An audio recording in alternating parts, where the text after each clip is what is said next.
جینا دنیا کی نایاب ترین چیز ہے۔ زیادہ تر لوگ اس دنیا میں صرف موجود ہوتے ہیں، جیتے نہیں ہیں۔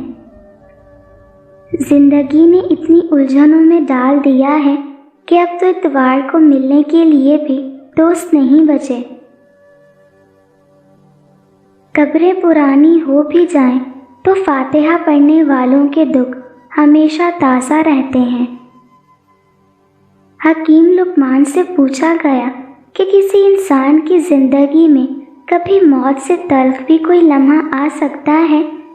تو جواب دیا گیا کہ ہاں، وہ لمحہ موت سے بھی زیادہ تلخ ہوتا ہے جب کوئی صاحب ظرف کسی کم ظرف کا محتاج ہو جائے۔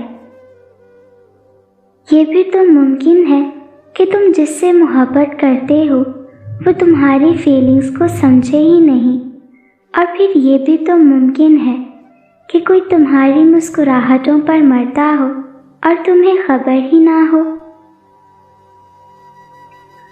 کبھی کبھی دل چاہتا ہے کہ میں کسی سے دل کی باتیں کہہ دوں اور وہ میرے بکھرے الفاظ کو ترتیب دے کر میری ساری باتیں سمجھ جائے۔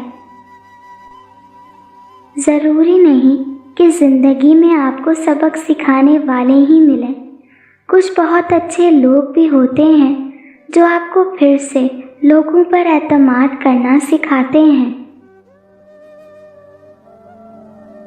زندگی کی ڈور ٹوٹتے ہی پتہ چلا کہ جن عزیزوں کے لیے ہر اچھا برا کام کیا، انہیں ہی چھوڑ جانے کی جلدی تھی۔ کبھی کبھی ہم رشتوں میں لحاظ رکھتے رکھتے بہت سارا زہر اپنے اندر اتار دیتے ہیں، ایسے میں ہم خود کو مار کر اگلے کو زندہ رکھتے ہیں، لیکن ہماری قدر پھر بھی نہیں ہوتی۔